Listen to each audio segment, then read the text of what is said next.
अगर आप भी चाहते हैं कि आरसीएम म्यूजिक के वीडियो सबसे पहले आप तक पहुंचे, तो लाल बटन को दबा के चैनल को सब्सक्राइब जरूर करें और साथ में बेल आइकन को दबाना ना भूलें।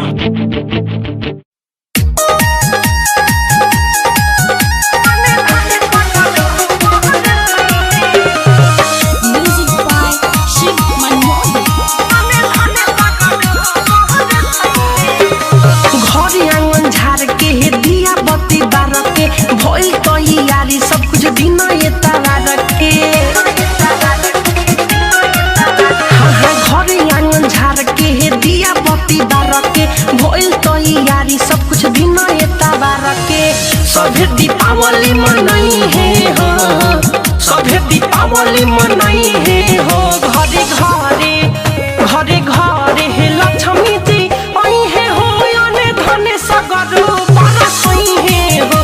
घरे घरे हे लक्ष्मी जी आई है हो, अने धने सगरो बरसई है हो।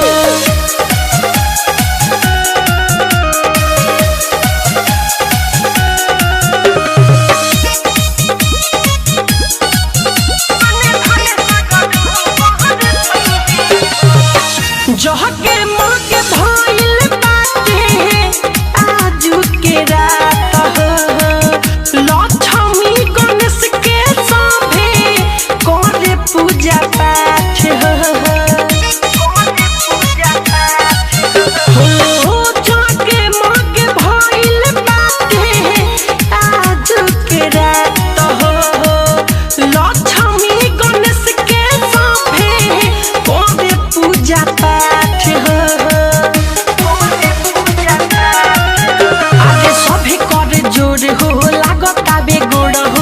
सबके मनसा पुरई है हो, सबके मनसा पुरई है हो।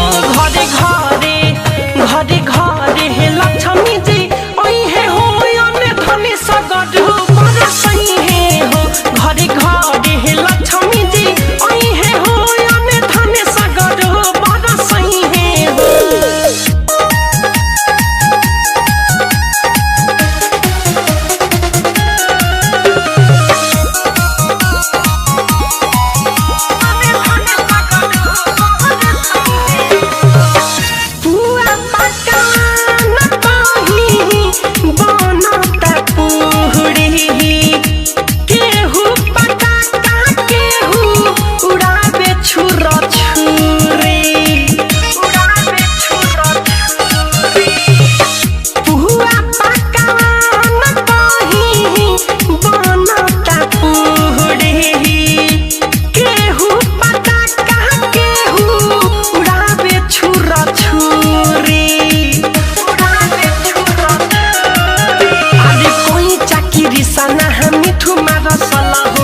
घिउ के जोत जलाई है हो, घिउ के जोत जलाई है हो। घरे घरे घरे घरे हे लक्ष्मी जी आई है हो, अने धने सगरो बरसई है हो। घरे घरे हे लक्ष्मी जी आई है हो, अने धने सगरो बरसई है हो।